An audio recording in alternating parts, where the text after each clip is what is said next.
जय हिंद and welcome to Study Battle. देखिए बहुत इंपॉर्टेंट हम लोग टॉपिक डिस्कस करने जा रहे हैं। करंट अफेयर जो कि ई दृष्टि की बुक है, बहुत इंपॉर्टेंट है और इसमें हम लोग डिस्कस करेंगे जून 2022 से लेकर मई 2023 तक के टोटल करंट अफेयर को, जो कि अपकमिंग एग्ज़ाम चाहे आर ओ हो, एसएससी हो या ग्राम विकास अधिकारी का पेपर है, और हाल में ही ईपीएफओ का पेपर भी होने वाला है। तो इस सब के लिए बहुत ही रामबाण है, एक तरह से पेनेसिया बोल सकते हैं। इसके पहले हम लोग विस्तृत में अध्ययन किए थे घटनाचक्र करंट अफेयर, जो कि राष्ट्रीय परिदृश्य को बहुत ही डिटेल्स में हम लोग डिस्कस किए थे। उसको वीडियो को आप जाकर प्लेलिस्ट में चेकआउट कर सकते हैं। तो देर न करते हुए स्टार्ट करते हैं राष्ट्रीय परिदृश्य, राष्ट्रीय घटनाक्रम से संबंधित कथनों को देखते हैं। जो पहला क्वेश्चन है, क्वेश्चन फॉर्मेट में हम लोग डिस्कस करेंगे। 25 मई 2023 को प्रधानमंत्री नरेंद्र मोदी ने किन शहरों के बीच पहली वंदे भारत एक्सप्रेस ट्रेन को हरी झंडी दिखाकर रवाना किया गया है? तो इसका राइट आंसर है, देखिए, देहरादून से दिल्ली। और इसकी जो ब्रीफ में देखें अगर, तो उत्तराखंड में शुरू होने वाला यह पहली वंदे भारत ट्रेन है। साथ ही साथ प्रधानमंत्री ने उत्तराखंड को 100% इलेक्ट्रिक ट्रैक्शन वाला राज्य घोषित किया है। तो इसके अलावा अब नेक्स्ट क्वेश्चन देखते हैं। नेक्स्ट क्वेश्चन है, 24 मई 2023 को किसने भारतीय चिकित्सा और होम्योपैथी के लिए फार्माकोपिया आयोग के लिए ई ऑफिस और ऑनलाइन पोर्टल का उद्घाटन किया है? और इसका आंसर है केंद्रीय आयुष मंत्री, जिनका नाम है सर्बानंद सोनोवाल। इसके अलावा नेक्स्ट क्वेश्चन देखते हैं। 23 मई 2023 को जन जैव विविधता रजिस्टर को अद्यतन बनाने और सत्यापन के लिए राष्ट्रीय अभियान का शुभारंभ कहाँ पे किया गया है? इसका राइट आंसर गोवा में किया गया। साथ ही साथ जो स्मरणीय पॉइंट है इसमें, यह भारत की समृद्ध जैविक विविधता के प्रलेखन और संस्करण की दिशा में एक महत्वपूर्ण कदम है। पीबीआर क्या है, इसके विषय में देखते हैं। पीबीआर यह एक जैव विविधता के विभिन्न पहलुओं के व्यापक रिकॉर्ड के रूप में कार्य करता है पीबीआर, और इसमें आवासों का संरक्षण, भूमि की प्रजातियों का संरक्षण, लोक प्रकारों और खेती, पालतू स्टॉक और जानवरों की नस्लें, सूक्ष्मजीव और क्षेत्रों की जैविक विविधता से संबंधित ज्ञान का संचय शामिल है। साथ ही साथ नेक्स्ट क्वेश्चन देखते हैं, बहुत इंपॉर्टेंट क्वेश्चन है। देखिए, 23 से लेकर 26 मई 2023 के मध्य ISO कोपोल्को की 44वीं पूर्व बैठक, जो कि 2023 में कहाँ पे संपन्न हुआ? इसका राइट आंसर नई दिल्ली में संपन्न हुआ। इसके विषय में स्मरणीय पॉइंट यही है कि इसका आयोजन भारतीय मानक ब्यूरो BIS के द्वारा किया गया था। और IS कोपोल्को क्या है, इसके विषय में देखा जाए तो यह अंतर्राष्ट्रीय संगठन है और अंतर्राष्ट्रीय मानक संगठन की एक समिति है।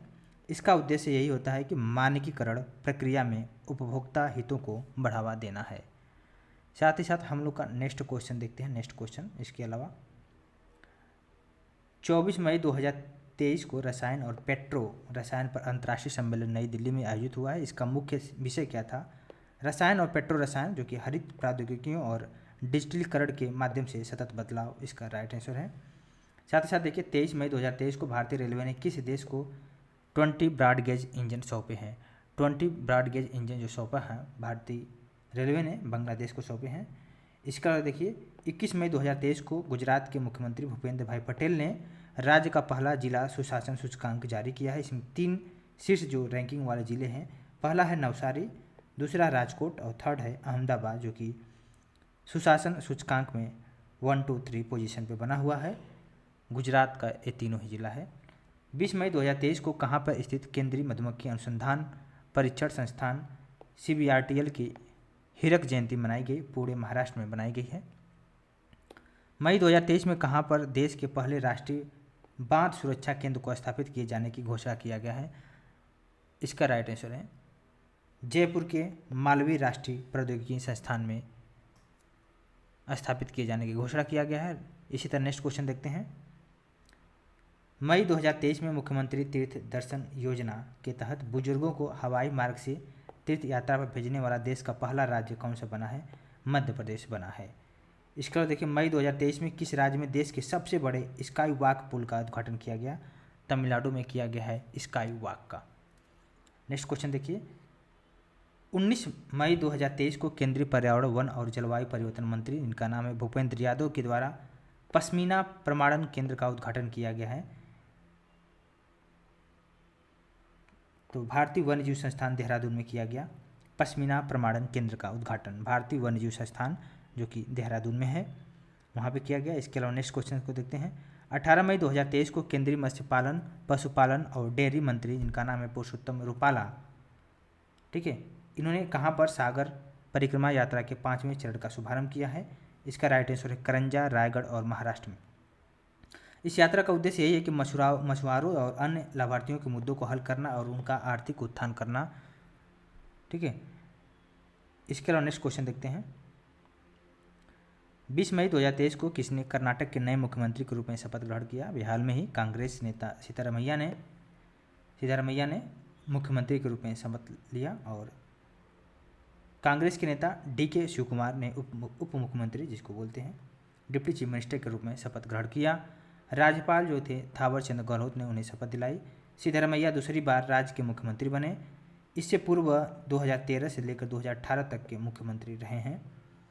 13 मई 2023 को भारत निर्वाचन आयोग के द्वारा राज्य की 224 विधानसभा सीटों का परिणाम घोषित किया गया, जिसमें कांग्रेस को सर्वाधिक 135 सीटें, भाजपा को 66 सीटें, वहीं पर जनता दल सेकुलर JDS को मात्र 19 सीटें मिली है, जबकि 2 सीटें अन्य को, वहीं पर कल्याण राज्य प्रकृति पक्ष को 1 और सर्वोदय कर्नाटक पक्ष को 1 सीटें प्राप्त हुई हैं। मई 2023 में केंद्रीय गृह मंत्री अमित शाह ने किस राज्य में national academy of coastal policing campus की आधारशिला रखी? इसका राइट आंसर गुजरात है। मई 2023 में सुशासन विनियमों को मंजूरी प्रदान करने वाला कौन सा राज्य देश का पहला राज्य बना है? महाराष्ट्र राज्य बना है पहला राज्य। मई 2023 में किसने मेरी लाइफ मेरा स्वच्छ शहर अभियान की शुरुआत किया है? केंद्रीय आवासन और शहरी कार्य मंत्रालय जिनका नाम है हरदीप सिंह पुरी। देखिए इस एक क्वेश्चन से 2-3 क्वेश्चन आपको मिल जा रहा है। पहले तो ये जो केंद्रीय आवासन और शहरी मंत्रालय इन्होंने शुरुआत किया और उनके मंत्री कौन है? हरदीप सिंह पुरी। तो इस तरह से 2 क्वेश्चन आपको मिल गया। इसके अलावा नेक्स्ट देखते हैं क्वेश्चन। नेक्स्ट क्वेश्चन है 18 से 20 मई 2023 के मध्य अंतर्राष्ट्रीय संग्रहालय एक्सपो 2023 कहाँ पे आयोजित किया गया? प्रगति मैदान नई दिल्ली में। 16 मई 2023 को किसने संचार साथी पोर्टल का शुभारंभ किया? इसका राइट आंसर है केंद्रीय संचार मंत्री अश्विनी वैष्णव ने। 15 मई 2023 को केंद्रीय कृषि और किसान कल्याण मंत्री नरेंद्र सिंह तोमर ने कहाँ पर एकीकृत जैविक नियंत्रक प्रयोगशाला का शुभारंभ किया है? इसका राइट आंसर है देखिए हैदराबाद स्थित राष्ट्रीय वनस्पति स्वास्थ्य प्रबंधन संस्थान में किया है। देखिए 15 मई 2023 को किसने जलवायु परिवर्तन के लिए युवा कार्यों को उत्प्रेरित करने के लिए एक मोबाइल ऐप जिनका नाम है मेरी लाइफ की शुरुआत किया है? मेरी लाइफ की शुरुआत जो केंद्रीय पर्यावरण वन और जलवायु परिवर्तन मंत्री जो कि भूपेंद्र यादव ने किया है मेरी लाइफ मोबाइल ऐप की शुरुआत। 10 मई 2023 को किसने हरित पत्तन दिशा निर्देश 2023 हरित सागर का शुभारंभ किया? इसका राइट आंसर है केंद्रीय पत्तन पोत परिवहन और जलमार्ग मंत्री सर्बानंद सोनोवाल ने किया है। हरित पत्तन दिशा निर्देश 2023 हरित सागर का शुभारंभ। इसके विषय में अगर डिटेल्स में थोड़ा सा देखा जाए तो हरित पत्तन दिशा निर्देश 2023 पत्तन विकास, संचालन और रखरखाव में इकोसिस्टम के साथ कार्यकुशलता को बढ़ाने की परिकल्पना पर आधारित है। इसके अलावा देखिए 8 मई 2023 को केंद्रीय रक्षा मंत्री राजनाथ सिंह ने कहाँ पर भारतीय वायुसेना के पहले विरासत केंद्र का उद्घाटन किया है? चंडीगढ़ में किया है, ठीक है। 7 मई 2023 को रक्षा मंत्रालय ने टेरिटोरियल आर्मी की महिला अधिकारियों की कहाँ पर तैनाती को मंजूरी दिया है? नियंत्रण रेखा पर रक्षा मंत्रालय ने टेरिटोरियल आर्मी की महिला अधिकारियों की नियुक्ति को मंजूरी दिया है या तैनाती को मंजूरी दी है नियंत्रण रेखा पर। 4 मई 2023 को केंद्रीय पत्तन पोत परिवहन और जलमार्ग मंत्री सर्बानंद सोनोवाल ने कहाँ पर बनाए जा रहे भारत के पहले अंतर्राष्ट्रीय मल्टी मॉडल लॉजिस्टिक पार्क की प्रगति की समीक्षा किया है? इसका राइट आंसर है जोगी धोपा असम में। तो देखिए इसमें आपको 2-3 क्वेश्चन मिल सकता है। पहला तो ये है कि केंद्रीय पत्तन पोत परिवहन और जलमार्ग मंत्री कौन है? सर्बानंद सोनोवाल हैं और उन्होंने भारत के पहले अंतर्राष्ट्रीय मल्टी मॉडल जो लॉजिस्टिक पार्क है उसकी समीक्षा किया है जो कि है जोगी धोपा असम में है। इसके अलावा नेक्स्ट देखते हैं। नेक्स्ट क्वेश्चन है मई 2023 में भारत ने किस देश के साथ ग्रीन हाइड्रोजन टास्क फोर्स समझौते पर हस्ताक्षर किया है? ऑस्ट्रेलिया इसका राइट आंसर है। और मई 2023 में ही गोवा सरकार द्वारा पर्यटन सहयोग बढ़ाने के उद्देश्य से किस राज्य सरकार के साथ समझौता किया है? इसका राइट आंसर है उत्तराखंड के साथ समझौता किया है। वहीं मई 2023 में पर्यावरण वन और जलवायु परिवर्तन मंत्रालय के द्वारा ताल झापर अभयारण्य को इकोसिस्टम जोन के रूप में नामित करने का प्रस्ताव दिया गया है। यह किस राज्य में स्थित है? राजस्थान में राज्य में स्थित है, ठीक है, ताल झापर अभयारण्य, ठीक है। इसको इकोसिस्टम जोन के रूप में नामित करने का प्रस्ताव दिया गया है। साथ ही साथ देखा जाए अगर 25 मई 2023 को किसने ग्राम पंचायत स्तर पर डिजिटल लेन देन को बढ़ावा देने के लिए समर्थ अभियान का शुभारंभ किया है। समर्थ अभियान का शुभारंभ जो कि केंद्रीय ग्रामीण विकास और पंचायती राज मंत्री गिरिराज सिंह के द्वारा लखनऊ में किया गया है। उल्लेखनीय बात यह है कि ग्रामीण विकास मंत्रालय 50,000 ग्राम पंचायतों में डिजिटल लेन देन को बढ़ावा देने के लिए यह अभियान चला रहा है, जो कि 1 फरवरी 2023 से शुरू हुआ और 15 अगस्त 2023 तक जारी रहेगा। अप्रैल 2023 में किस राज्य ने सब्जियों के अपशिष्ट से बिजली उत्पादन किया है? तेलंगाना में सब्जियों के अपशिष्ट से बिजली उत्पादन किया है।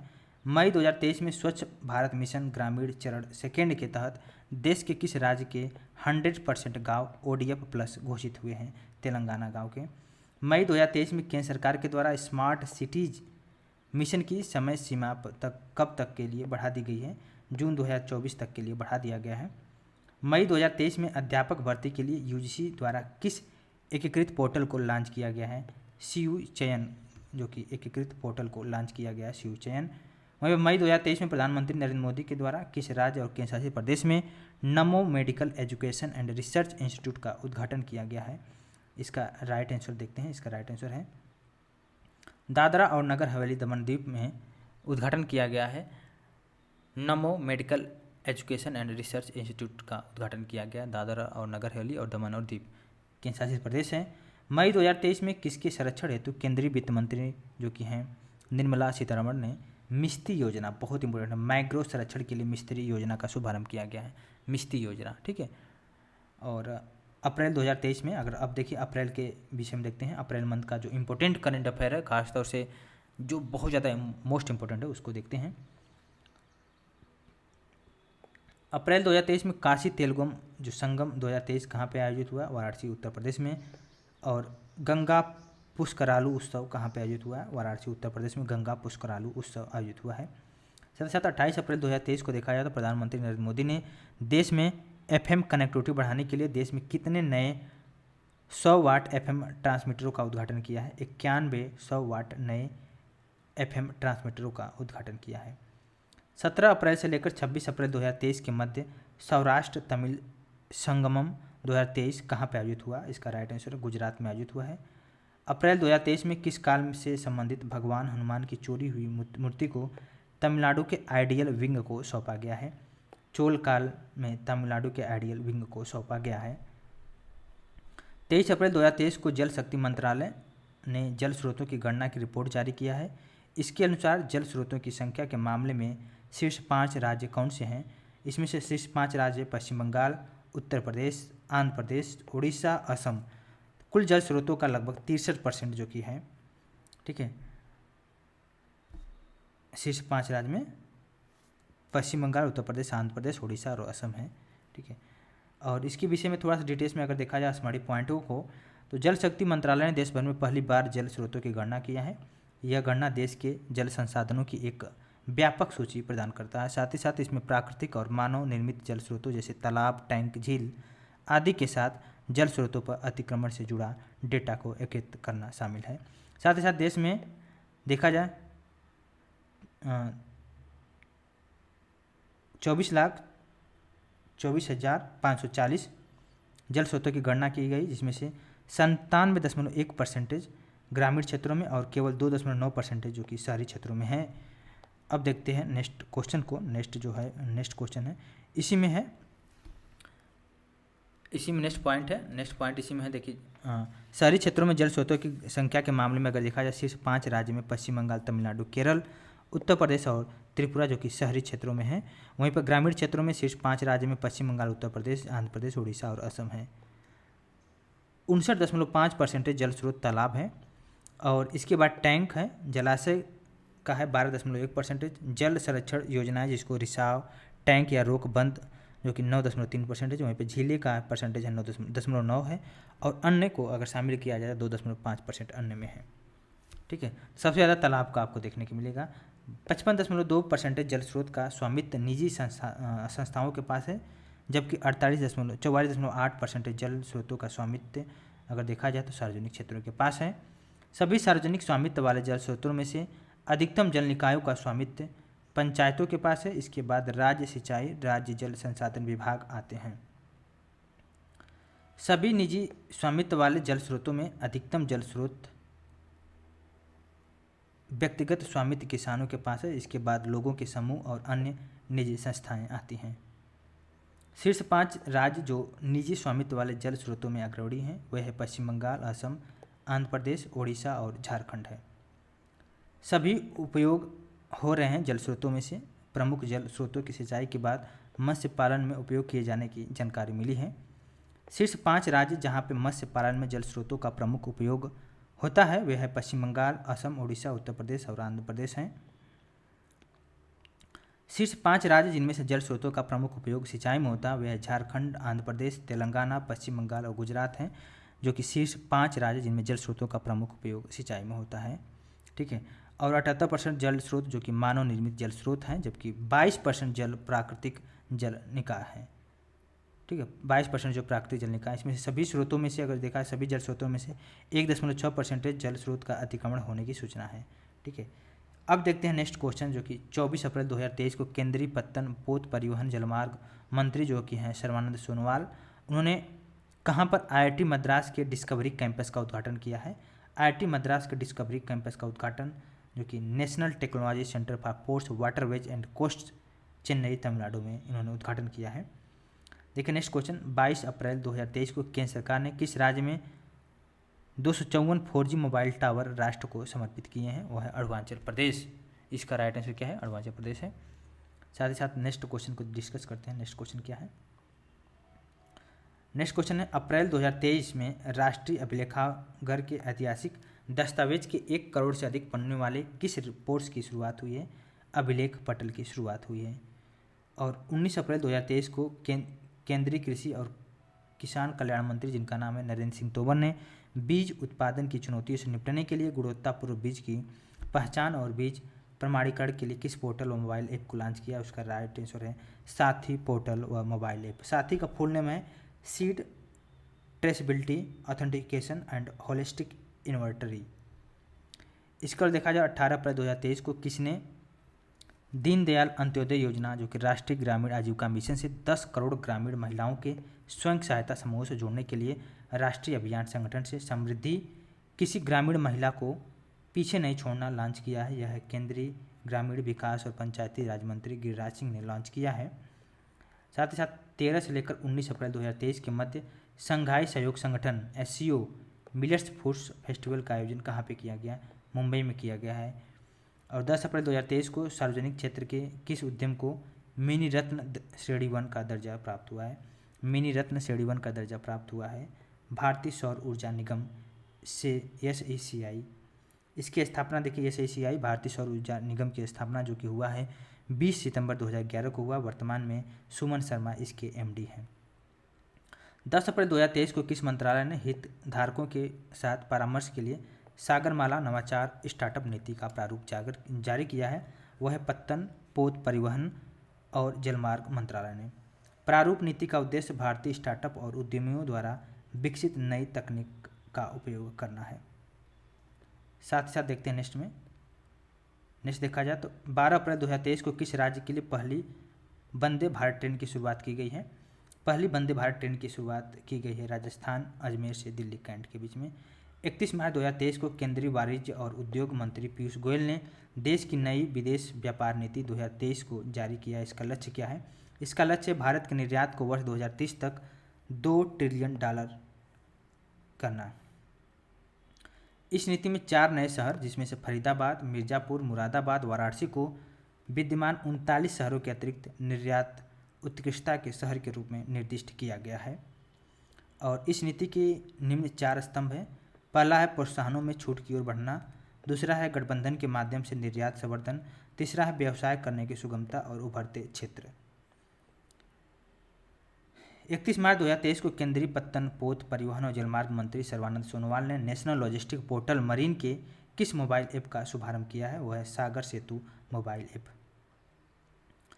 31 मार्च से लेकर 2 अप्रैल 2023 के मध्य Vitasta the ever flowing legacy of Kashmir 2023 कहाँ पे आयोजित हुआ है, आयोजित हुआ है पूरे महाराष्ट्र में।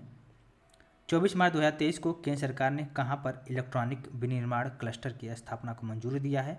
वह है कर्नाटक के हुबली धारवाड़ में। वहीं मार्च 2023 में देखा जाए तो भारत 21 चाय को यूरोपीय संघ की जीआई टैग दिया गया है। कांगड़ा चाय को जीआई टैग दिया गया है यूरोपीय संघ का। 23 मार्च 2023 को केंद्रीय कृषि और किसान कल्याण मंत्री नरेंद्र सिंह तोमर ने किस योजना के तहत राष्ट्रीय फसल बीमा पोर्टल की digitalise claim settlement module DigiClaim का शुभारंभ किया है? इसका राइट आंसर है प्रधानमंत्री फसल बीमा योजना। इसके अलावा नेक्स्ट देखते हैं नेक्स्ट क्वेश्चन जो कि है 23 मार्च 2023 को 23 मार्च के बारे में हम देखते हैं केंद्रीय गृह मंत्री अमित शाह ने किसके द्वारा निर्मित वैदिक हेरिटेज पोर्टल वर्चुअल म्यूजियम कला वैभव का शुभारंभ किया है? इसका राइट आंसर है इंदिरा गांधी राष्ट्रीय कला केंद्र। इसके विषय में अगर डिस्कस किया जाए तो वैदिक हेरिटेज पोर्टल के माध्यम से युवा पीढ़ी वेदों व उपनिषदों के ज्ञान व परंपरा को आगे बढ़ा सकेगी। वर्चुअल म्यूजियम कला वैभव के माध्यम से दुनिया भारत की वास्तुकला, चित्र, नाट्य, संगीत समस्त कलाओं में और अधिक परिचित होगी। साथ ही साथ देखा जाए नेक्स्ट क्वेश्चन तो 24 से लेकर 26 मार्च के विषय में देखा जाए 2023 में इसके मध्य पहला शहरी जलवायु फिल्म समारोह कहाँ पर आयोजित हुआ? नई दिल्ली में आयोजित हुआ है। इसका ब्रीफ डिस्कशन ये है कि यह समारोह national institute of urban affair जिसको आवास और शहरी कार्य मंत्रालय, फ्रांसीसी विकास एजेंसी और यूरोपीय संघ के सहयोग से आयोजित किया गया है। उद्देश्य यही है कि शहरों में जीवन पर जलवायु परिवर्तन के प्रभावों का प्रदर्शन करना। 22 मार्च 2023 को प्रधानमंत्री नरेंद्र मोदी ने कहां पर अंतर्राष्ट्रीय दूरसंचार संघ ITU क्षेत्र कार्यालय और नवाचार केंद्र का उद्घाटन किया है? नई दिल्ली में किया है। इस अवसर पर उन्होंने भारत 6G विजन डॉक्यूमेंट का भी अनावरण किया। 6G R&D टेस्ट बैंड का भी शुभारंभ किया है। इसके अलावा इन्होंने call before you dig app को भी शुरुआत किया है। 23 मार्च 2023 को आयकर विभाग ने करदाताओं की सुविधा के लिए वार्षिक सूचना विवरण करदाता सूचना सारांश में उपलब्ध जानकारी को देखने के लिए किस नाम से एक मोबाइल ऐप का शुभारंभ किया है? वह है AIS for tax payer app. Next question देखिए 22 मार्च 2023 को रेल मंत्रालय के द्वारा जारी प्रेस विज्ञप्ति के अनुसार भारतीय रेल ने किस राज्य का 100% विद्युतीकरण पूरा किया है? उड़ीसा राज्य का 100% विद्युतीकरण को पूरा किया है। साथ में अगर देखा जाए 22 मार्च 2023 को केंद्रीय पत्तन पोत परिवहन और जलमार्ग मंत्री सर्बानंद सोनोवाल ने कहाँ पर ग्रीन पोर्ट और शिपिंग में भारत के पहले राष्ट्रीय उत्कृष्टता केंद्र का उद्घाटन किया है? गुरुग्राम हरियाणा में। मार्च 2023 में उच्चतम न्यायालय ने देश के मुख्य चुनाव आयुक्त और अन्य चुनाव आयुक्तों की नियुक्ति से संबंधित महत्वपूर्ण निर्णय दिया है। इसके अनुसार अब इन सभी की नियुक्तियां किस समिति की सलाह पर राष्ट्रपति के द्वारा किया जाएगा? इसका राइट आंसर है प्रधानमंत्री लोकसभा में नेता प्रतिपक्ष और भारत के मुख्य न्यायाधीश की एक समिति के सलाह पर किया जाएगा। यह नियम तब तक कायम रहेगा जब तक संसद इस मुद्दे पर कोई कानून बना नहीं लेता है। प्रधानमंत्री भी इसमें रहेंगे। तो ये बहुत इंपॉर्टेंट है मुख्य चुनाव आयुक्त और अन्य चुनाव आयुक्तों की नियुक्ति के विषय में। और इसके अलावा देखा जाए तो 8 से लेकर 11 मार्च 2023 के मध्य किस देश के प्रधानमंत्री एंथनी एल्बनीज भारत की यात्रा पर रहे हैं? ऑस्ट्रेलिया के हैं एंथनी एल्बनीज, ऑस्ट्रेलिया के प्रधानमंत्री हैं। कुछ इंपॉर्टेंट पहलुओं को भी देखते हैं। मई 2022 में प्रधानमंत्री बनने के बाद उनकी यह पहली भारत यात्रा है। उन्होंने अपनी यात्रा की शुरुआत गुजरात से किया है। उन्होंने प्रधानमंत्री नरेंद्र मोदी के साथ अहमदाबाद के नरेंद्र मोदी स्टेडियम में भारत और ऑस्ट्रेलिया के बीच बॉर्डर गावस्कर ट्रॉफी के चौथे टेस्ट मैच के पहले दिन का खेल देखा है। उनकी यात्रा के दौरान 10 मार्च 2023 को पहली भारत ऑस्ट्रेलिया वार्षिक शिखर सम्मेलन 2023 नई दिल्ली में संपन्न हुआ। इसी तरह मार्च 2023 में भारत का पहला वातानुकूलित कंडेंसर वाला सुपर क्रिटिकल प्लांट कहाँ पर चालू किया गया है? NTPC लिमिटेड के द्वारा उत्तरी करणपुरा झारखंड में चालू किया गया। इसका देखिए मार्च 2023 में केंद्रीय रेल मंत्री अश्विनी वैष्णव ने किस नदी पर विश्व के सबसे ऊंचे रेलवे ब्रिज का निरीक्षण किया है? जम्मू कश्मीर के रियासी में चिनाब नदी पर रेलवे ब्रिज का निरीक्षण किया है। 25 से लेकर 26 फरवरी 2023 के मध्य किस देश के चांसलर ओलाफ स्कोल्ज भारत की यात्रा पर रहे हैं? जर्मनी के ओलाफ स्कोल्ज भारत की यात्रा पर रहे हैं। चांसलर है, जर्मनी के चांसलर है। ठीक है। इसके अलावा नेक्स्ट क्वेश्चन देखते हैं। नेक्स्ट क्वेश्चन है इनका डिटेल्स में अगर देखा जाए तो चांसलर के रूप में उनका यह पहला भारतीय यात्रा है। 2011 में द्विवार्षिक अंतर सरकारी परामर्श आईजीसी तंत्र शुरू होने के बाद यह किसी जर्मन चांसलर की पहली भारत यात्रा है। और इस यात्रा का दौरान प्रमुख घोषणाएं जो किया गया है G2G और गवर्नमेंट टू गवर्नमेंट और B2B बिजनेस टू बिजनेस घोषणाएं हैं। नवाचार और प्रौद्योगिकी में सहयोग बढ़ाने हेतु भारत जर्मनी विजन, हरित हाइड्रोजन व स्वच्छ ऊर्जा प्रौद्योगिकियों में सहयोग के लिए दोनों देशों के बीच सहमति पत्र, वर्ष 2024 में भारत में एशिया प्रशांत सम्मेलन की घोषणा आदि शामिल है इसमें। वहीं पर अगर देखा जाए तो मार्च 2023 में रेल मंत्रालय के द्वारा प्रकाशित एक विज्ञप्ति के अनुसार कहां पर बन रहे देश के पहले केबल रेल पुल का सफल परीक्षण किया गया है। जम्मू कश्मीर की अंजी नदी पर केबल रेल पुल का सफल परीक्षण किया गया है जम्मू कश्मीर के अंजी नदी पर। यह जम्मू श्रीनगर बारामूला रेल लिंक परियोजना का अहम हिस्सा है। यह पुल कटरा को रियासी से जोड़ेगा और इस पुल की लंबाई जो है 473.25 मीटर है और जो नदी तल से लगभग 321 मीटर की ऊंचाई पर बना हुआ है। इसके अलावा देखिए 20 मार्च से लेकर 21 मार्च के मध्य किस देश के प्रधानमंत्री फुमियो किशिदा जो कि जापान के प्रधानमंत्री हैं, भारत की आधिकारिक यात्रा पर रहे हैं। गौरतलब है कि भारत जापान वर्ष 2023 को टूरिज्म एक्सचेंज के रूप में मना रहे हैं और इस यात्रा के दौरान 2 समझौते हुआ। पहला तो जापानी भाषा संबंधी MOC सहयोग ज्ञापन के नवीकरण से संबंधित है, दूसरा है Mumbai Ahmedabad high speed rail परियोजना से संबंधित है। 19 मार्च 2023 को भारत और मालदीव के बीच चौथा रक्षा सहयोग संवाद 2023 कहाँ पर आयोजित हुआ? मालदीव में आयोजित हुआ। और मार्च 2023 में ऑस्ट्रेलिया के डिकिन यूनिवर्सिटी ने भारत के किस राज्य में अपना अंतर्राष्ट्रीय ब्रांच कैंपस खोला है? गिफ्ट सिटी गुजरात में, क्योंकि Gujarat international finance tech city Gujarat में डिकन यूनिवर्सिटी ने अपना शाखा खोला है, अंतर्राष्ट्रीय ब्रांच कैंपस खोला है। इसके अलावा नेक्स्ट देखते हैं, यह एक स्वतंत्र परिसर के माध्यम से भारत में प्रवेश करने वाली पहली विदेशी विश्वविद्यालय है। इसके अलावा नेक्स्ट क्वेश्चन देखते हैं, बहुत इंपॉर्टेंट है। नेक्स्ट क्वेश्चन है 29 से लेकर 25 मार्च 2023 के मध्य किस राज्य में मतुआ धर्म महामेला आयोजित हुआ है?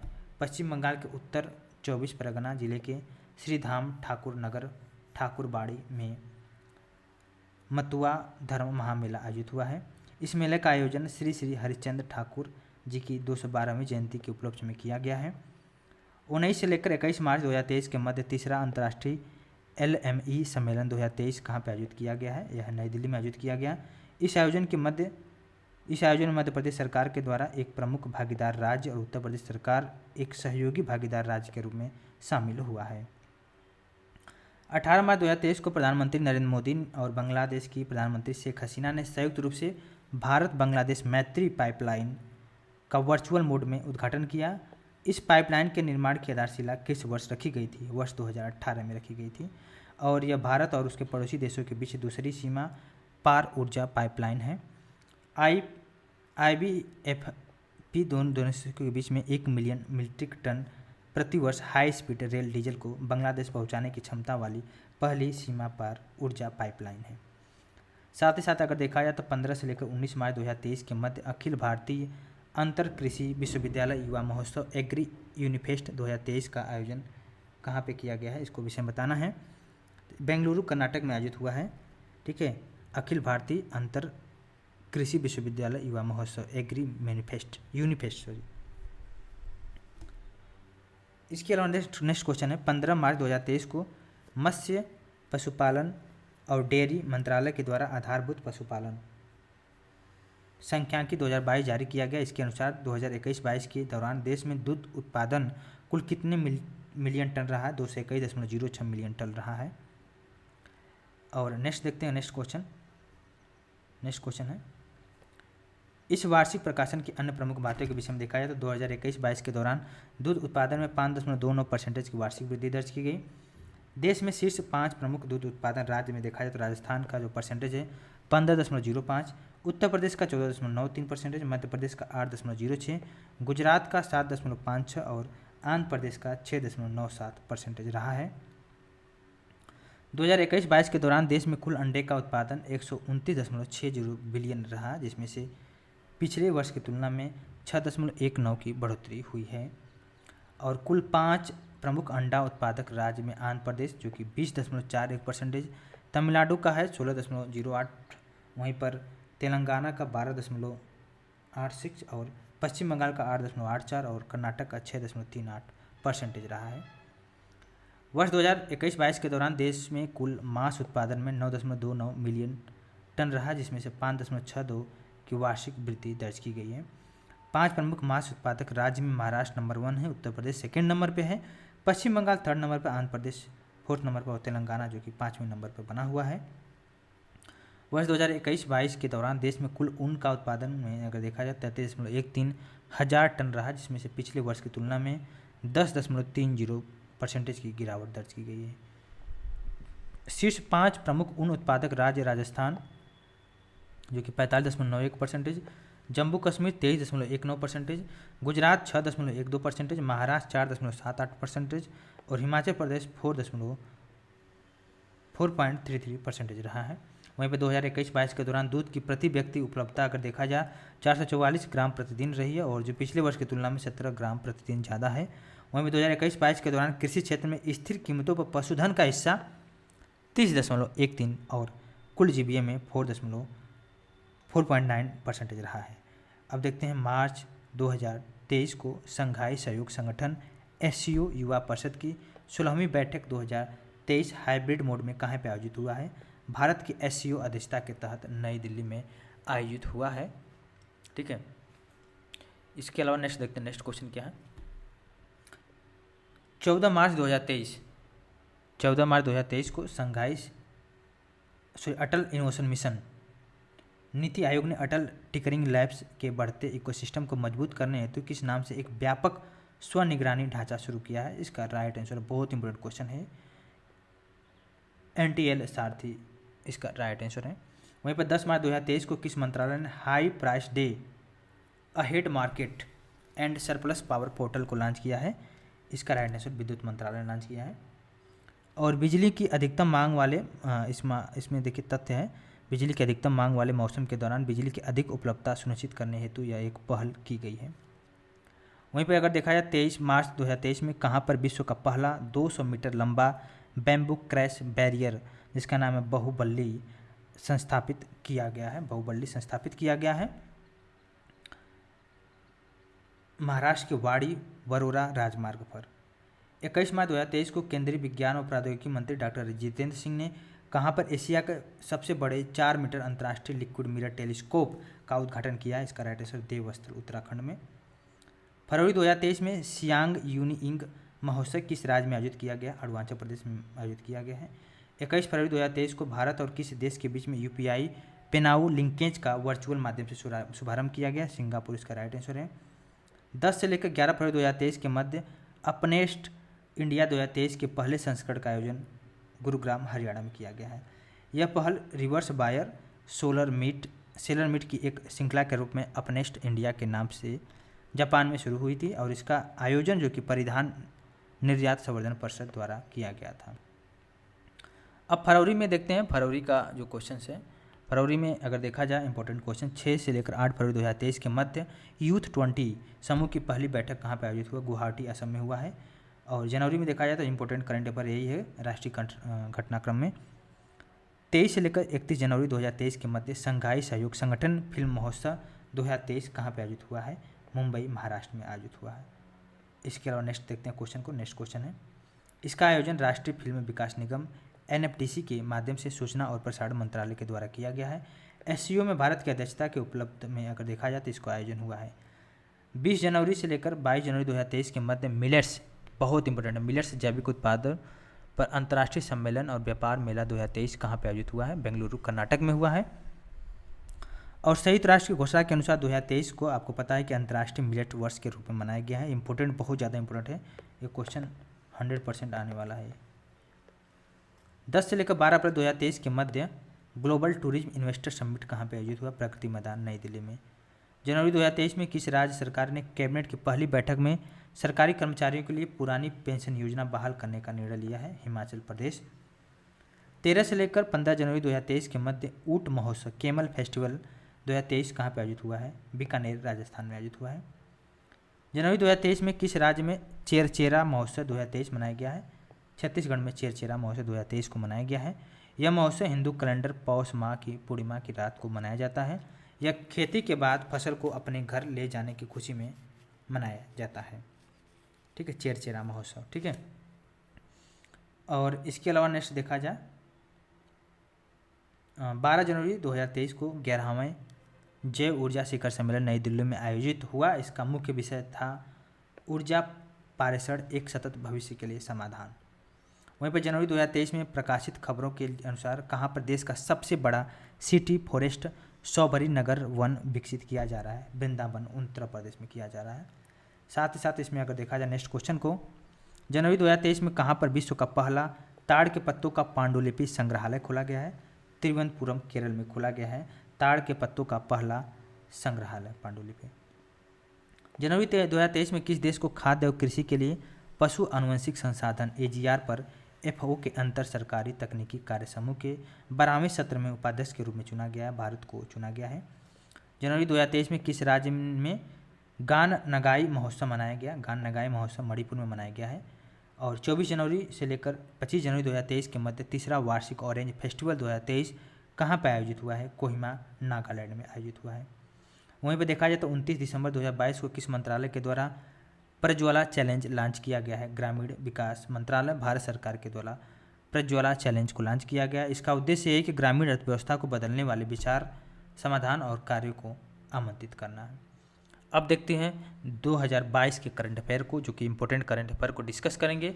इसमें देखिए दिसंबर 2022 में किसके द्वारा विकसित स्वस्थ गर्भ ऐप को लॉन्च किया गया? स्वस्थ गर्भ ऐप को लॉन्च किया गया IIT रुड़की और एम्स नई दिल्ली के द्वारा। इसमें देखिए इसका विस्तृत अगर देखा जाए तो गर्भावस्था के दौरान जो स्वास्थ्य संबंधी सुविधा के लिए पहला ऐप है जो डॉक्टरों की सलाह तक तुरंत पहुंच जाता है या तुरंत पहुंच प्रदान करता है। और इसका उद्देश्य गर्भवती महिलाओं को समय पर प्रसवपूर्व देखभाल सुविधा सुनिश्चित करना है। 29 दिसंबर 2022 को केंद्रीय गृह मंत्री अमित शाह ने किस सशस्त्र बल के प्रहरी मोबाइल ऐप का शुभारंभ किया है? सीमा सुरक्षा बल के प्रहरी ऐप को लॉन्च किया है। दिसंबर 2022 में सार्वजनिक स्थानों पर मास्क पहनने को अनिवार्य बनाने वाला राज्य है कर्नाटक। और 28 दिसंबर 2022 को किस मंत्रालय के द्वारा 2 प्रमुख पहल सिटी फाइनेंस रैंकिंग 2022 और सिटी ब्यूटी कंपटीशन लॉन्च किया गया है?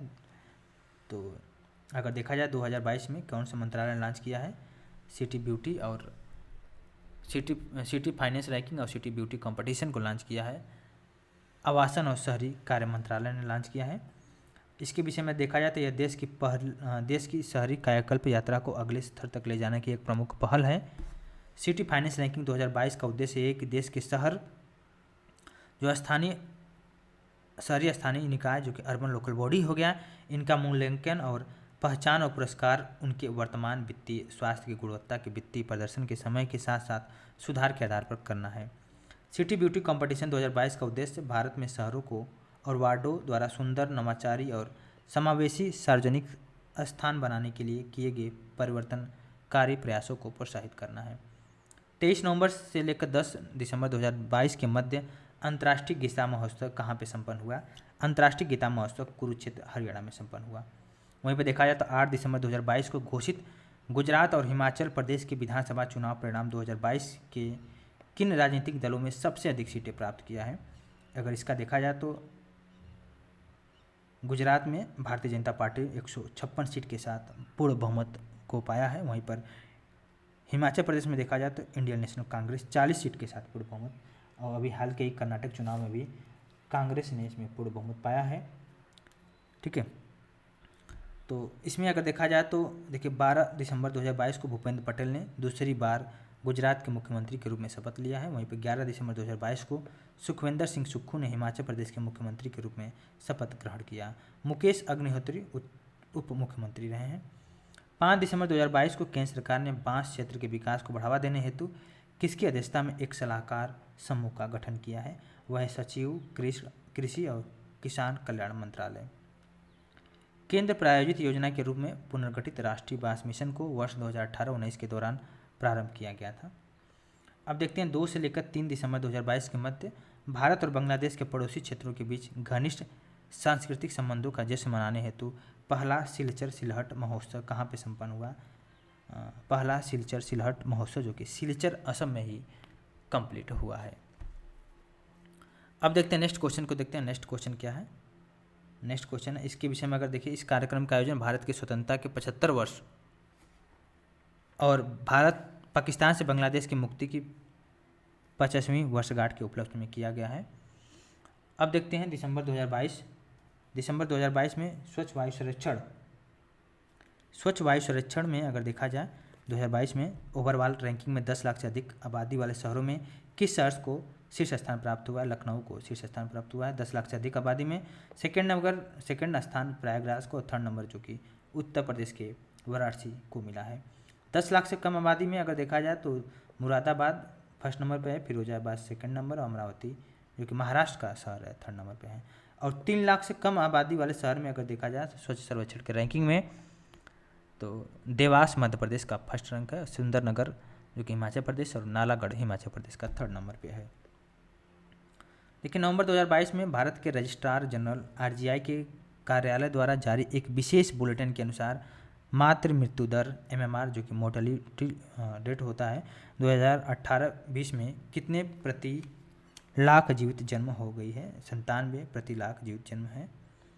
इसके विषय में अगर डिटेल्स में अध्ययन किया जाए 2014-16 में मातृ मृत्यु दर 130 प्रति लाख जीवित जन्म था। वहीं पर राष्ट्रीय स्वास्थ्य नीति के अनुसार वर्ष 2030 तक मातृ मृत्यु दर 70 प्रति लाख जीवित जन्म से कम हो जाएगी। इसके अनुसार 8 राज्यों में मोर्टेलिटी जो रेट है 70 प्रति लाख जीवित जन्म से भी कम दर्ज हुआ, जो कि इस प्रकार है। केरल में 19 है, महाराष्ट्र में 33 है, तेलंगाना में 43, आंध्र प्रदेश 45, तमिलनाडु 54, झारखंड 56, गुजरात 57 और कर्नाटक 69 शामिल हैं। पहले ऐसे राज्यों की संख्या 6 थी और उच्चतम एमएमआर जो कि दर्ज करने वाले 3 राज्य में असम है 195, Madhya Pradesh second number 173, Uttar Pradesh 167 number है। ठीक है, अब देखते हैं नेक्स्ट क्वेश्चन को। 15 नवंबर 2022 को केंद्रीय कृषि और किसान कल्याण मंत्री नरेंद्र सिंह तोमर ने कहां पर महिंद्रा एंड महिंद्रा के पहले ग्रीनफील्ड फार्म जिसका नाम है मशीनरी प्लांट का शुभारंभ किया है? पीथमपुर मध्य प्रदेश में शुभारंभ किए हैं। 2022 में प्रधानमंत्री नरेंद्र मोदी ने कहां पे स्टैचू ऑफ प्रॉस्पेरिटी का अनावरण किया है? बेंगलुरु कर्नाटक में। इसके अलावा देखा जाए अगर नेक्स्ट क्वेश्चन तो इसमें है, अगर इसमें ब्रीफ डिस्कशन किया जाए तो 108 फीट ऊंची कांस्य प्रतिमा जो कि बेंगलुरु के संस्थापक नाथ प्रभु कैंपगौड़ा के योगदान को याद करने के लिए बनाई गई है। 17 से लेकर 19 नवंबर 2022 के मध्य 10वां अंतर्राष्ट्रीय पर्यटन मार्ट कहाँ पे आयोजित हुआ है? यह है आइजोल मिजोरम में आयोजित हुआ। 22 अक्टूबर 2022 को प्रधानमंत्री नरेंद्र मोदी ने वीडियो कॉन्फ्रेंस के माध्यम से कितने लाख कर्मियों के लिए भर्ती अभियान का रोजगार मेला का शुभारंभ किया है? 10 लाख। नवंबर 2022 में किस राज्य में तोखु इमोंग महोत्सव मनाया गया? नागालैंड में। राज्य का जो लोथा जनजाति का फसल उत्सव है लोखु इमोंग, नागालैंड। बहुत इंपॉर्टेंट क्वेश्चन है। लोखु इमोंग जो कि नागालैंड का महोत्सव है और लोथा जनजाति का यह फसल उत्सव होता है तोखु इमोंग। 16 नवंबर 2022 के किस संस्था के द्वारा डिजिटल शक्ति अभियान के चौथे चरण जो कि डिजिटल शक्ति 4.0 का शुभारंभ किया गया? वह राष्ट्रीय महिला आयोग। और यह अभियान साइबर क्षेत्र में महिलाओं और लड़कियों को डिजिटल रूप से सशक्त और कुशल बनाने पर एक अखिल भारतीय परियोजना है। इसकी शुरुआत 2018 में हुई। 14 से लेकर 27 नवंबर 2022 के मध्य 41वें भारत अंतर्राष्ट्रीय व्यापार मेला 2022 का आयोजन प्रगति मैदान नई दिल्ली में किया गया। इस मेले की थीम क्या थी? Vocal for local, local to global. इस वर्ष बिहार, झारखंड, महाराष्ट्र भागीदार राज्य है तथा उत्तर प्रदेश और केरल फोकस राज्य है। मेले में Afghanistan, Bangladesh, Bahrain, Belarus, Iran, Nepal, Thailand, तुर्की, यूएई, यूके सहित 12 देशों के प्रदर्शकों ने भी भाग लिया है। उल्लेखनीय है कि लेह लद्दाख इस वर्ष पहली बार भाग लिया है। इसके अलावा नेक्स्ट देखते हैं क्वेश्चन। 11 से लेकर 12 नवंबर 2022 के मध्य भारतीय जनसंपर्क परिषद द्वारा 16वें वैश्विक संचार सम्मेलन 2022 का आयोजन कहाँ पे किया गया? कोलकाता, पश्चिम बंगाल में किया गया। थीम है इसका custodian of reputations, building new narrative. इस अवसर पर NMDC National Mineral Development Corporation ने चैंपियंस अवार्ड जीता था। 14 कॉर्पोरेट कम्युनिकेशन उत्कृष्टता पुरस्कारों का विजेता बना। साथ ही साथ देखा जाए तो 11 नवंबर 2022 को किसने ई कुंभ पोर्टल एकाधिक भारतीय भाषाओं में ज्ञान का प्रसार पोर्टल का शुभारंभ किया है? वह है द्रौपदी मुर्मू है, राष्ट्रपति हैं। और इस पोर्टल में 10 भारतीय भाषाओं में विभिन्न विषयों को डिजिटल पुस्तकें उपलब्ध है। इसका देखिए 11 नवंबर 2022 को किसने हरित ऊर्जा खुली पहुंच पोर्टल का शुभारंभ किया? इसका राइट आंसर है केंद्रीय विद्युत व नवीन और नवीकरणीय ऊर्जा मंत्री R.K. सिन्हा। 11 नवंबर से लेकर 12 नवंबर 2022 के मध्य PM गति शक्ति मल्टी मॉडल जलमार्ग शिखर सम्मेलन 2022 कहाँ पर आयोजित हुआ? यह राइट आंसर है दीनदयाल हस्तकला संकुल व्यापार केंद्र और संग्रहालय, वाराणसी, उत्तर प्रदेश में। 9 से 11 नवंबर 2022 के मध्य इंडियन नेशनल कार्टोग्राफिक एसोसिएशन की 42वें अंतर्राष्ट्रीय कांग्रेस 2022 का आयोजन जो हुआ है देहरादून, उत्तराखंड में हुआ है। फोकल थीम है digital cartography to harness blue economy. इसे नेशनल हाइड्रोग्राफिक ऑफिस देहरादून द्वारा आयोजित किया गया है। 16 नवंबर से लेकर 19 दिसंबर 2022 के मध्य शिक्षा मंत्रालय भारत सरकार द्वारा काशी तमिल संगम 2022 कहाँ पर आयोजित हुआ? इसका राइट आंसर है वाराणसी, काशी, उत्तर प्रदेश में आयोजित हुआ। 8 नवंबर 2022 को प्रधानमंत्री नरेंद्र मोदी ने भारत की G20 की अध्यक्षता के लोगो, थीम और वेबसाइट का अनावरण किया है। इसका थीम क्या है? इसका थीम है Vasudhaiva Kutumbakam, one earth, one family and one future. इसका राइट आंसर है। साथ ही साथ देखा जाता कि 1 दिसंबर 2022 से G20 की अध्यक्षता अपना प्यारा देश भारत कर रहा है। इसके लिए देखिए 4 नवंबर 2022 को राष्ट्रीय स्वच्छ गंगा मिशन द्वारा कहाँ पर उत्सव नदी महोत्सव 2022 आयोजित हुआ? यह है नई दिल्ली में। 10 नवंबर 2022 को केंद्रीय मंत्री डॉक्टर जितेंद्र सिन्हा ने कहाँ पर जीवन विज्ञान data Indian biological data centre भंडार के लिए भारत का पहला राष्ट्रीय भंडार कोष राष्ट्र को समर्पित किया? इसका राइट आंसर है फरीदाबाद, हरियाणा।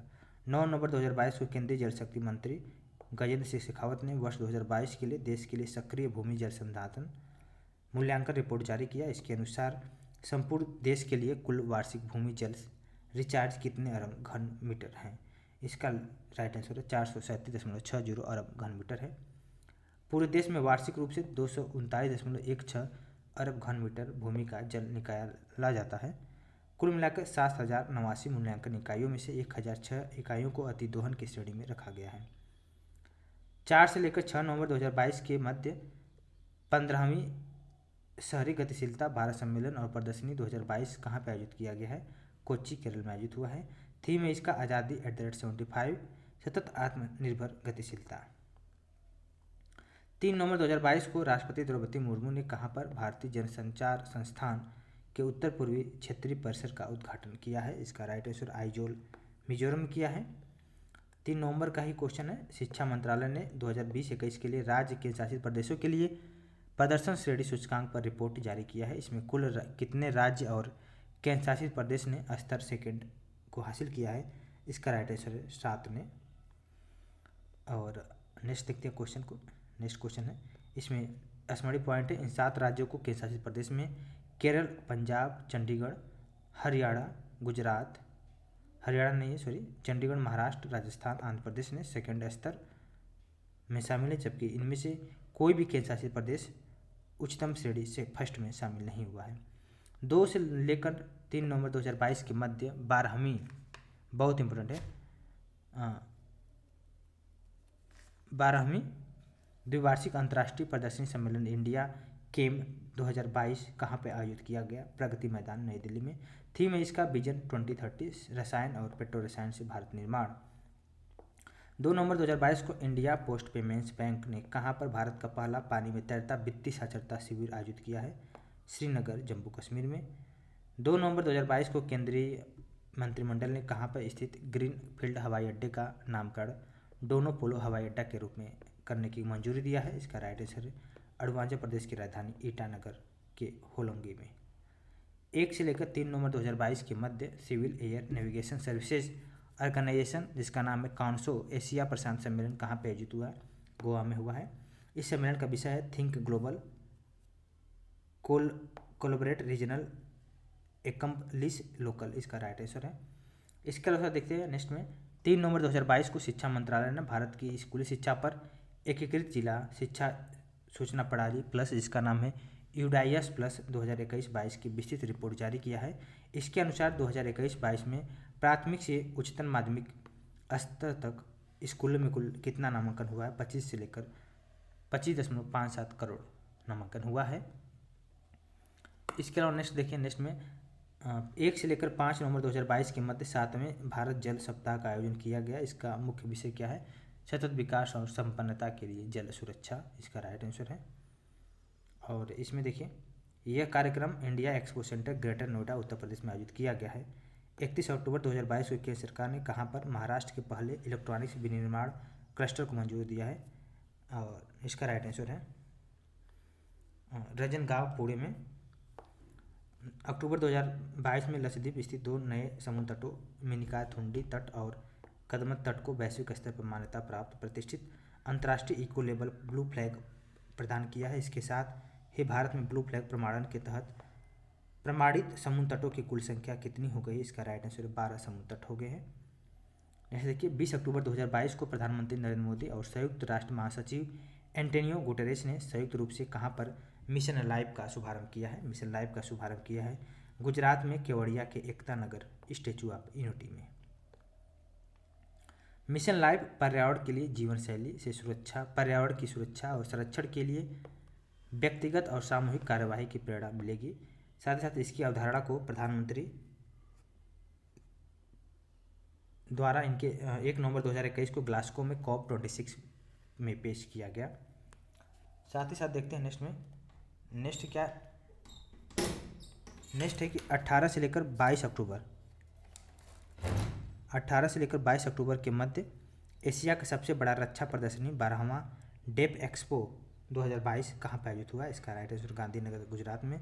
इसमें स्मरणीय पॉइंट यह है कि प्रधानमंत्री नरेंद्र मोदी ने इसका उद्घाटन किया और इस अवसर पर उन्होंने हिंदुस्तान एरोनॉटिक्स लिमिटेड द्वारा डिजाइन किए गए HCT-40 स्वदेशी ट्रेनर विमान का अनावरण किया और मिशन डेप एक्सपो का शुभारंभ किया। एयरफोर्स स्टेशन डीजा की आधारशिला रखी गई है। इसके अलावा नेक्स्ट देखते हैं, 10 से लेकर 14 अक्टूबर 2022 के मध्य दूसरा संयुक्त राष्ट्र विश्व के भूसमस्थानिक या भूस्थानिक सूचना कांग्रेस, जिसको बोलते हैं सेकेंड यूएन वर्ल्ड जियो स्पेशियल इंफॉर्मेशन कांग्रेस 2022 का आयोजन कहाँ पे किया गया? हैदराबाद, भारत में किया गया है। इसका थीम है ग्लोबल विलेज को भू सक्षम बनाना, कोई भी पीछे न रहे, Jio enabling the global village, no one should be left behind. Agnipath योजना के तहत कुल वार्षिक पैकेज कितना है? इसका राइट आंसर है प्रथम वर्ष का पैकेज है लगभग 4.76 लाख, वहीं पर चौथे वर्ष में लगभग 6.92 लाख रुपए तक बढ़ोतरी हुआ है। पात्रता है आवेदकों के लिए आयु की सीमा जो कि 17.5 से लेकर 21 वर्ष है। वहीं पर सेवानिवृत्ति या सेवानिधि जो कि है प्रत्येक अग्निवीर को अपने मासिक वेतन का 30% का योगदान देना होगा। सरकार द्वारा समान राशि का योगदान किया जाएगा। 4 वर्षों के बाद लगभग 11.71 लाख रुपए की राशि मिलेगी जो आयकर मुक्त होगा।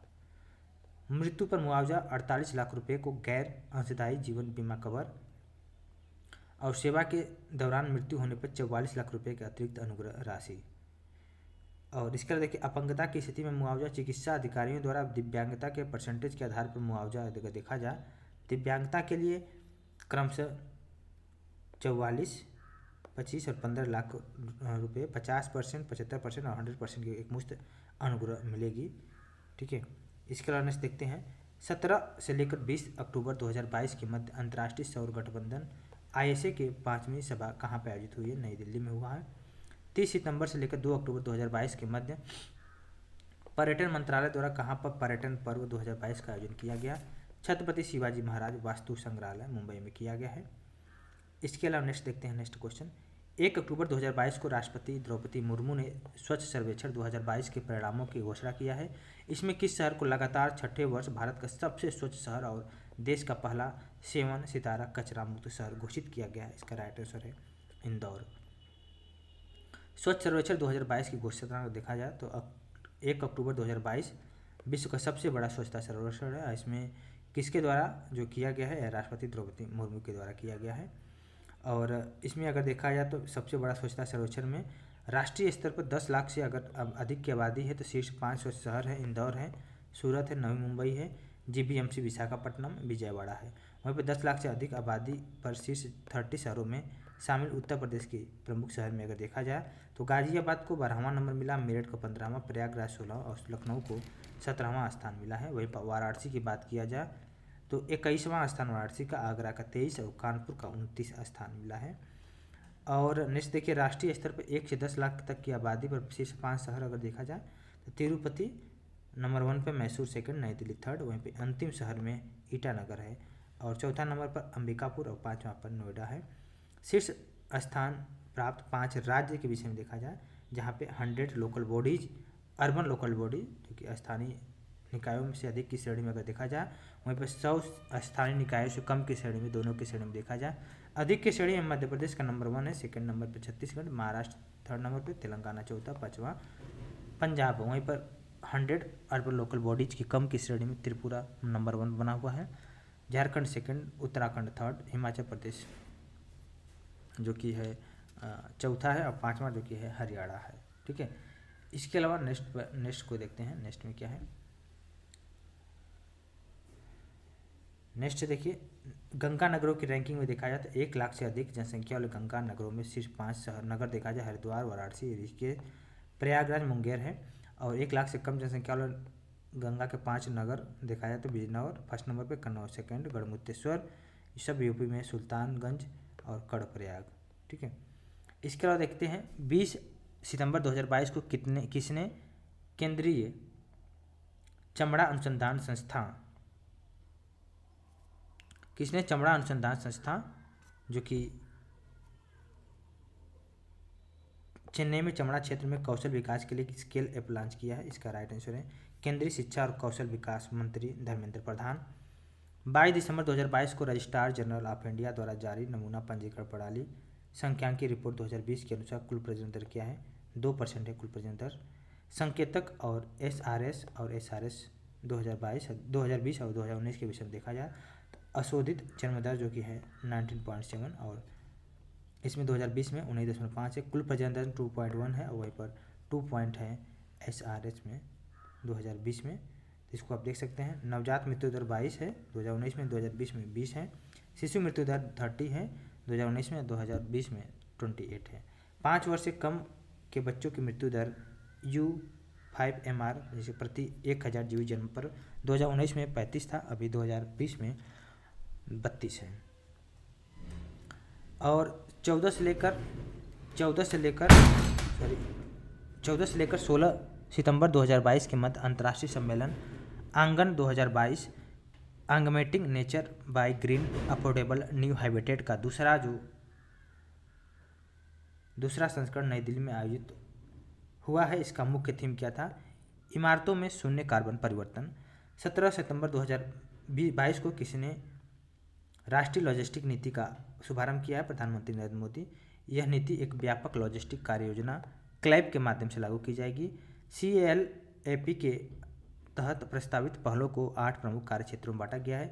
एकीकृत डिजिटल लॉजिस्टिक प्रणाली, भौतिक संपत्तियों का मानकीकरण और सेवा गुणवत्ता का मानक, लॉजिस्टिक मानव संसाधन विकास और क्षमता निर्माण, राज्य का जुड़ाव, एक्जिम, निर्यात आयात लॉजिस्टिक्स, सेवा सुधार ढांचा, सशक्त लॉजिस्टिक के लिए क्षेत्रीय योजना, लॉजिस्टिक्स पार्क के विकास में सुगमता। 15 सितंबर 2022 को किसने पहले से 5वीं कक्षा के छात्रों के लिए रामकृष्ण मिशन के जागृति कार्यक्रम का शुभारंभ किया है, केंद्रीय शिक्षा मंत्री धर्मेंद्र प्रधान। 10 सितंबर 2022 को जारी प्रेस विज्ञप्ति के अनुसार राष्ट्रीय समुद्री धरोहर परिसर का निर्माण कहाँ किया जा रहा है, लोथल गुजरात में किया जा रहा है। इसका निर्माण सागरमाला के तहत पत्तन, पोत, परिवहन और जलमार्ग मंत्रालय द्वारा किया जा सक रहा है और इसकी अनुमानित लागत है 3500 करोड़ रुपये।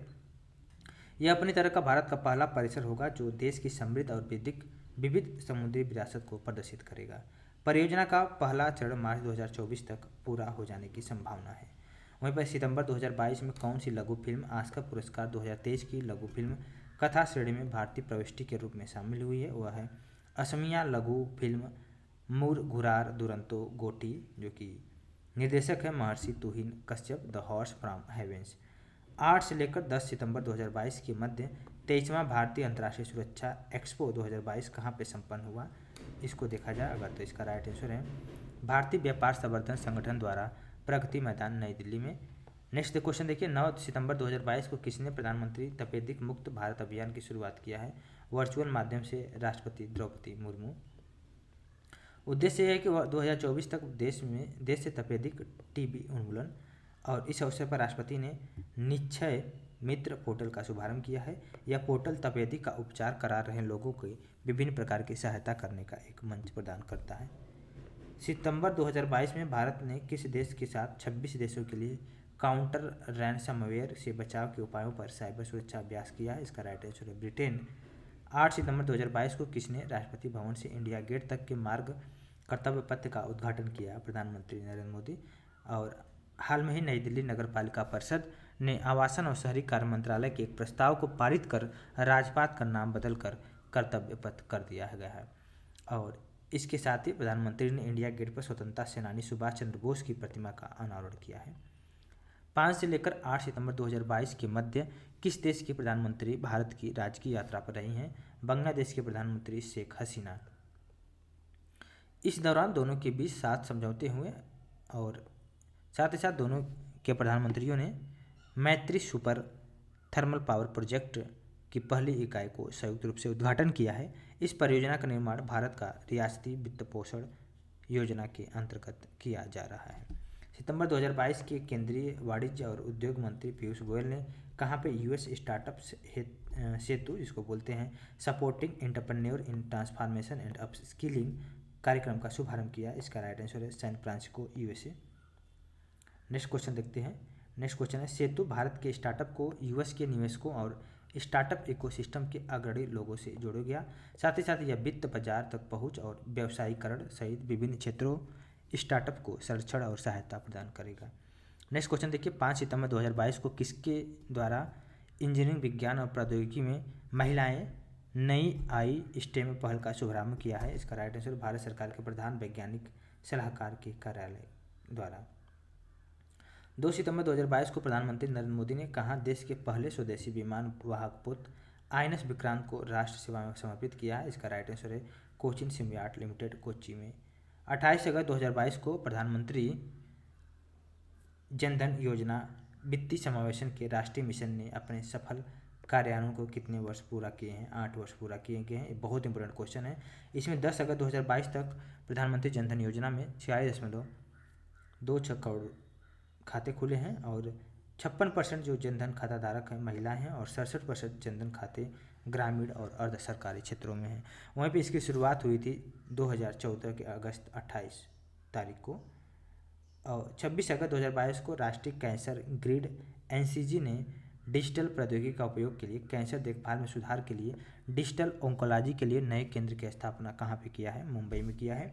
अगस्त 2022 में कहाँ पर राष्ट्रीय फैशन प्रौद्योगिकी संस्थान का 18वां परिसर शुरू हुआ? इसका राइट आंसर है दमन में। 24 अगस्त 2022 को प्रधानमंत्री नरेंद्र मोदी ने कहाँ पर होमी भाभा कैंसर अस्पताल और अनुसंधान राष्ट्र को समर्पित किया? इसका राइट आंसर है साहिबजादा अजीत सिंह नगर, मोहाली, पंजाब में। तो राष्ट्रीय घटनाक्रम कंप्लीट हुआ। हम लोग नेक्स्ट में डिस्कस करेंगे नेक्स्ट टॉपिक को। बने रहिएगा। Thank you.